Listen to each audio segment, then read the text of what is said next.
the end of the day, nangungutang nga tayo dahil kulang yung pera natin eh. So paano kung biglang may magandang programa ang isang departamento? Can we assure them that there's cash? So bigla tayong we earmark this certain, ini-earmark natin ito sa bawat use niya. Kasi gusto nating i-make sure that the money is there at lagi siyang pwedeng gamitin. Tandaan natin, if yung humihiram ng pera ang may control kung anong ibibigay niya, then magdadamot ako ngayon sa pagbibigay kasi ginagamit ko eh. So they have the control eh. If you have the control, diba? Kunwari ikaw may control ng pera, kung ano ang pwede mong gamitin at hindi. Tapos may humihinging ahensya sa'yo. Kung ginagamit mo yung pera, hindi ka magiging generous sa ahensya ibigay kahit mayroon silang tamang programa. Kasi you're making use of the cash available. Maganda lahat yan, Madam Speaker. But again, ang end balance halimbawa as of June 30, 728.785 billion pesos. So malaking amount of funds. Isipin na lang po natin kung lahat po ito ay binagsak natin ngayon, lahat sa mga ahensya, sa totoo lang po, mabibilaugan silang lahat. Hindi nila kayang ma-absorb lahat ito. So may ganun din na problema. So that is actually part of the mandate of our National Treasury, part of the mandate of the DBM. Kailangan nilang i-manage yan. So they cannot just flood all of these agencies with cash. So yun po, that's how we understand the cash management mandate of these agencies, Madam Speaker. Madam Speaker, cash management does not mean gagastusin mo yung pera pag hindi ginagamit.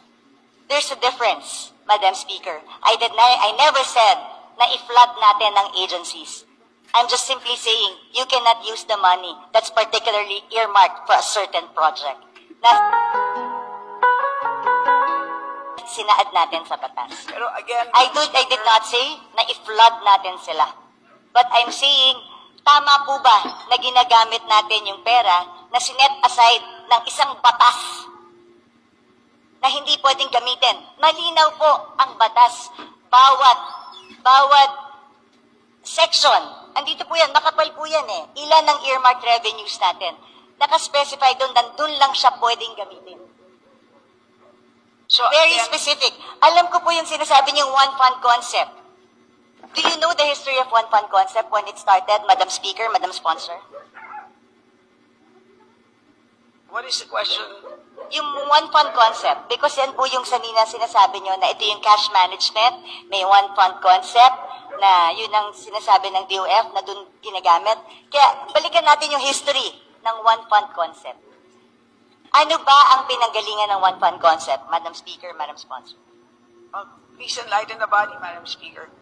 Galing po yun sa Presidential Decree 17,